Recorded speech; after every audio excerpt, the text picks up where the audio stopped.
Hulk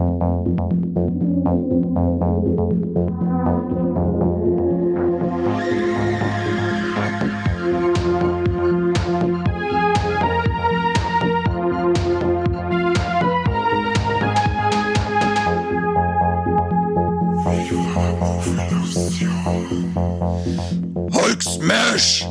Herzlich willkommen zu der neuen Steady-inklusiven Marvel-Folge, weil wir heute den Incredible Hulk besprechen. Der Corby ist wieder mit am Start, der war ja schließlich schon bei Iron Man 2 dabei und da haben wir uns darauf geeinigt, dass die beiden Filme gleichzeitig spielen und deswegen ist wieder nur der Corby dabei. Der andere Grund ist, dass der Mike Fade ist, dass er, wie wir schon mal erzählt haben, seinen fetten Ranzen irgendwo in Mallorca in die Sonne hält.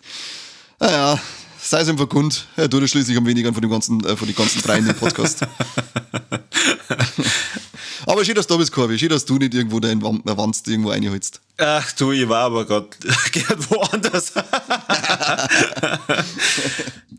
Solange du da wo du wärst, mit mir aufnehmen darfst, wär's mir wurscht. Ich muss ja ganz ehrlich gestehen, es war mir zu dem Zeitpunkt, wo wir uns darüber gestritten haben, wann kam was, vorher Iron Man 2 oder der Incredible Hulk. Wir haben ja nicht gestritten, wir haben uns unterhalten. Ja, war mir nicht ganz so bewusst, dass der Incredible Hulk sehr nahe an Iron Man rausgekommen ist. Also die sind ja praktisch zeitgleich draht worden. Das ist irre. Und innerhalb von ein paar Monaten waren die mit, lass 3-4 Monate Unterschied oder sind die erschienen?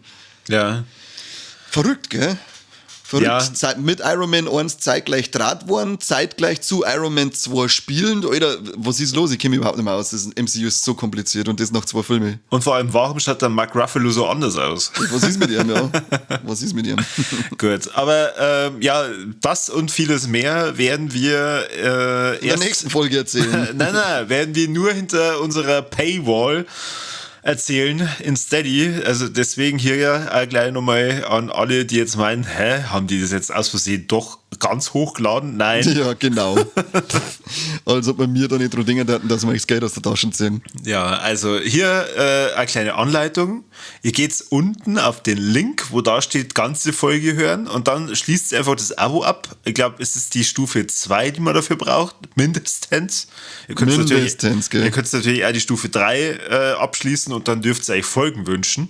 Die wir dann nicht erfüllen? Doch, okay. Das machen wir. Okay. Machen wir schon, okay. Ready or Not ist jetzt vor kurzem wieder gewünscht worden. Ja, der ist schon länger auf der Liste und der ist jetzt auch schon in der Pipeline, habe ich gesagt. Yes.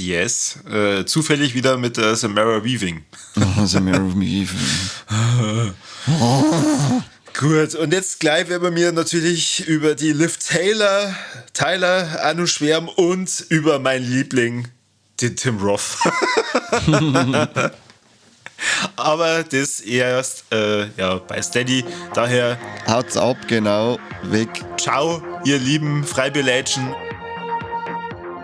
Diese Folge und viele weiteren Folgen hört ihr exklusiv bei uns auf Steady. Deswegen geht bei uns auf die Steady-Seite und schließt das Abo eurer Wahl ab. Viel Spaß!